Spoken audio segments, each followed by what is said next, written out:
If you've spent any time on Wallstreetbets, you already know that YOLOs come with one guarantee. Either you're losing it all or you're losing it all in style.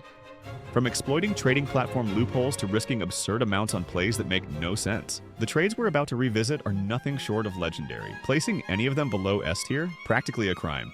Let's get started.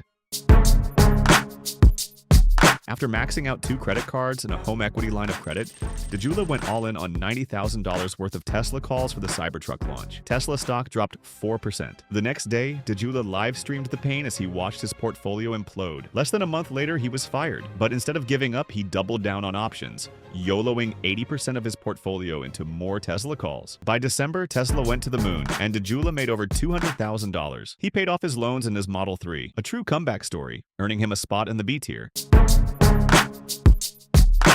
Imagine borrowing $50,000 with just $2,000 in your account. Sounds insane, right? Well, ControlTheNarrative didn't just imagine it, he lived it. Thanks to a now infamous Robinhood glitch, he pulled off one of the riskiest trades in Wallstreetbets history. Armed with borrowed money and a penchant for chaos, ControlTheNarrative went all in on Apple puts before their quarterly earnings. It was a bold move, but as any seasoned trader knows, boldness doesn't always pay off. Apple smashed their earnings expectations, and the stock shot up. His $50,000 gone in a flash. He recorded the exact moment his portfolio hit zero. You can almost hear his soul leaving his body as the market opened. ControlTheNarrative's reckless creativity and willingness to risk it all for the thrill and our entertainment earned him a permanent spot in the S tier.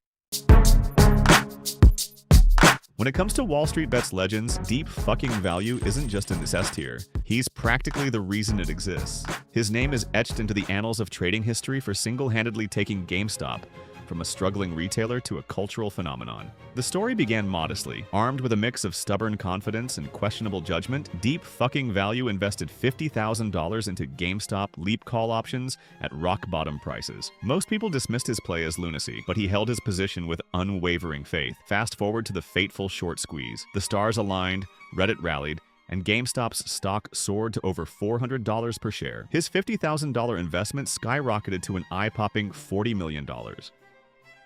But it wasn't just about the money. This trade disrupted hedge funds, united retail investors, and turned Wallstreetbets into a household name. DeepFuckingValue's YOLO wasn't just a trade, it was a revolution. Regardless of how the story ends, his place in the S tier is untouchable.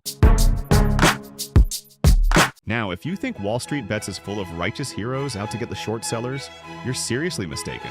If you were there at the start of the pandemic, you'd have seen degenerates making blood money as 401ks evaporated, businesses crumbled, and people stood in breadlines. Enter If I Was Hayek, a true visionary. He saw the doom before it came. Betting on the collapse of cruises and theme parks, he YOLO'd $150,000 into puts on Disney and Carnival. And then, just as the world was hitting its crisis mode, his bet skyrocketed. $150,000 turned into over $4 million in just days. But of course, that's when the government stepped in. Stimulus checks, PPP loans, and Jerome Powell's money printer made hay of Hayek's puts, leaving him with $20,000 and a portfolio that looked like Satan's erection. That's why Hayek lands firmly in the C tier. No remarkable backstory here, just a big bet that didn't pan out. Now, Anal Farmer 2. This is where things get interesting. Much like Icarus, he flew too close to the sun. At just 19, Anal Farmer had $110,000 in his Robinhood account from an online business. He decided to YOLO all of it on Align Technology, call options with just 2 days to expiration. Miraculously, the next day, the stock went wild. After a huge stock buyback announcement, Anal Farmer more than doubled his portfolio to over $340,000. At this point, most people would have called it a day, but not Anal Farmer. He put another $170,000 into SPY puts that expired the next day. And once again, luck favored him as new tariffs tanked the market, bringing his portfolio up to $646,000.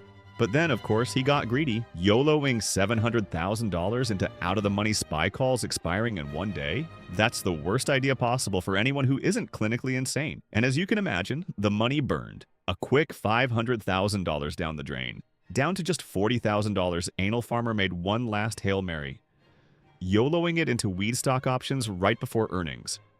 Of course, he lost everything. While this story is beautiful and wholesome in its own way, it doesn't quite match the grandeur of others. But still, Anal Farmer, may you never be forgotten. Please tell us you're okay after going dark on Reddit. There's a special kind of brilliance required to lose 20 times your initial investment while forcing a brokerage to rewrite its rules. Attempting to capitalize on what he thought was a risk-free arbitrage, he dabbled in box spreads, complex strategies he didn't fully understand. The result? A staggering loss of over 2,000% of his original investment, prompting Robinhood to ban box spreads altogether. Changing the landscape of trading through sheer incompetence makes Irony Man an undeniable S-tier legend. These YOLOs have shaped Wallstreetbets into what it is today. To all the legends on this list, thank you for your sacrifices. To the degenerates out there still holding their Robinhood accounts, I wish you green and a one-way ticket to the moon.